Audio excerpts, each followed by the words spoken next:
চট্টগ্রাম নগরীতে জেলা উন্নয়ন কর্তৃপক্ষ অভিযান পরিচালনা করছে। বিভিন্ন হাসপাতাল ও বাণিজ্যিক ভবনে এই অভিযান পরিচালনা করছেন সিডিএর চেয়ারম্যান। আবাসিক ভবনে, হাসপাতাল ও বাণিজ্যিক প্রতিষ্ঠানের বিরুদ্ধে এই অভিযান পরিচালিত হচ্ছে।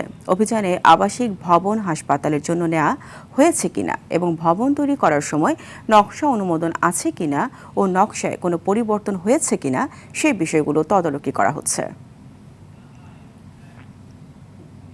এই বিষয়ে আরও জানাতে চট্টগ্রাম থেকে সরাসরি যুক্ত হচ্ছেন সহকর্মী সাইফুল মাহমুদ। সাইফুল, অভিযানের সর্বশেষ কি তথ্য আছে আপনার কাছে? আসলে আপনি যেমনটি বলেছেন, চট্টগ্রাম উন্নয়ন কর্তৃপক্ষ চট্টগ্রামের বিভিন্ন ভবন তৈরিতে যেই অনিয়মগুলো আসলে পাচ্ছে সেগুলি নিয়ে কিন্তু তারা অভিযান পরিচালনা করছে। আজকেও চট্টগ্রাম উন্নয়ন কর্তৃপক্ষের চেয়ারম্যান এখন কিন্তু সাংবাদিকদেরকে ব্রিফ করছেন। তিনি এই মুহূর্তে 3টি হাসপাতাল এবং একটি স্কুল এবং একটি সুপার মার্কেটে অভিযান পরিচালনা করেছেন। একটি হাসপাতাল এবং একটি স্কুলকে কিন্তু 1 মাস সময় দিয়েছেন। তারা আবাসিক ভবনের অনুমতি নিয়ে সেখানে তারা একটি হাসপাতাল এবং একটি স্কুল পরিচালনা করছে।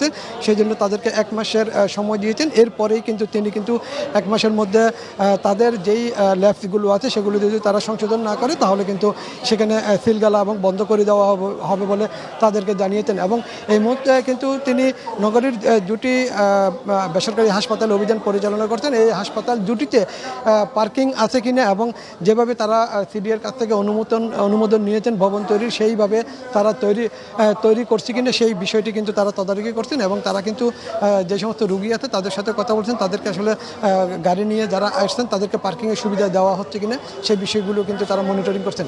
আপাতত এটাই ছিল সিডিএর সর্বশেষ অভিযানের সর্বশেষ তথ্য। পরবর্তীতে আরও বিস্তারিত জানানো হবে। সাইফুল, আপনাকে ধন্যবাদ।